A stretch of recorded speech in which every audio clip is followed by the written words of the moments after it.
Assalamualaikum warahmatullahi wabarakatuh. Perkenalkan, nama saya Gusti Ahmad Rivaldi, kelas 11 RPL 3, nomor absen 16. Di sini saya ingin menjabarkan atau memaparkan autobiografi dari filsuf Islam, yaitu Ibnu Tufail.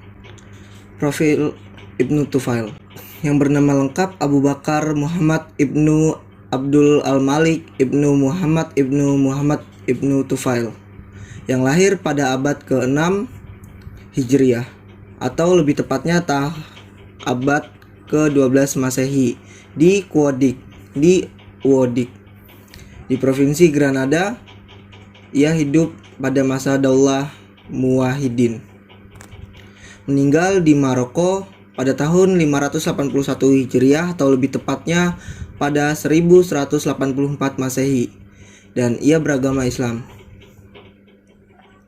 Siapakah Ibnu Tufail? Ibnu Tufail, ia adalah pemuka besar pertama pemikiran filosofis muwahhid dari Spanyol. Selain terkenal sebagai filsuf muslim yang gemar menuangkan pemikirannya ke dalam kisah-kisah ajaib dan penuh dengan kebenaran, ia juga seorang dokter, ahli matematika dan kesusastraan.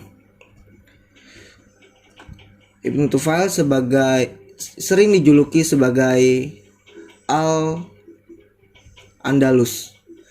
karena Ibnu Tufail berprofesi sebagai filsuf, dokter, novelis, dan pejabat peradilan di Arab Muslim dari Al-Andalus. Fase-fase kehidupan Ibnu Tufail. Tidak banyak yang dapat diungkap mengenai keluarga dan pendidikannya. Ia praktik pertama kali sebagai dokter di Granada, kemudian menjadi sekretaris gubernur tingkat provinsi. Ibnu Tufail pernah menjabat sebagai sekretaris untuk penguasa Granada. Ia kemudian diangkat sebagai wazir atau penasihat serta dokter hingga sempat menjabat sebagai menteri kesehatan untuk Abu Yakub Yusuf, penguasa Spanyol Islam Al-Andalus di bawah pemerintahan Muwahhidin.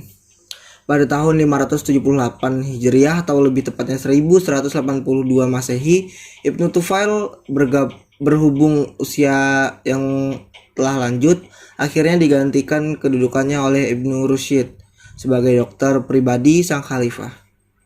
Ibnu Tufail meninggal dunia pada tahun 581 Hijriah atau lebih tepatnya 1185 Masehi di Maroko. Sang Sultan Khalifah sendiri menyempatkan diri menghadiri upacara pemakamannya. Dan ini adalah karya dari Ibnu Tufail. Dan yang paling terkenal dari karyanya yaitu salah satunya Hayy bi Yaqzan.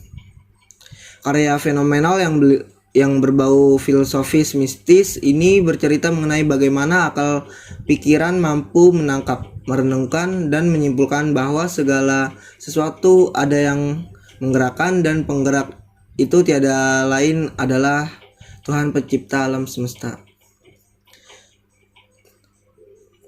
Setelah itu ia mendapatkan pengetahuan tentang alam, bintang, gemintang, Tuhan, dan mewujudkan sendiri.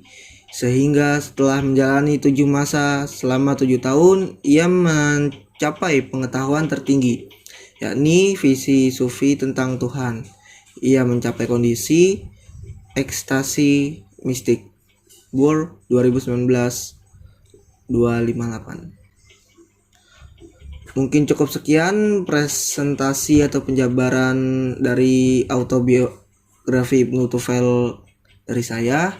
Kurang lebihnya mohon maaf. Wabillahi taufiq wal hidayah. Wassalamualaikum warahmatullahi wabarakatuh.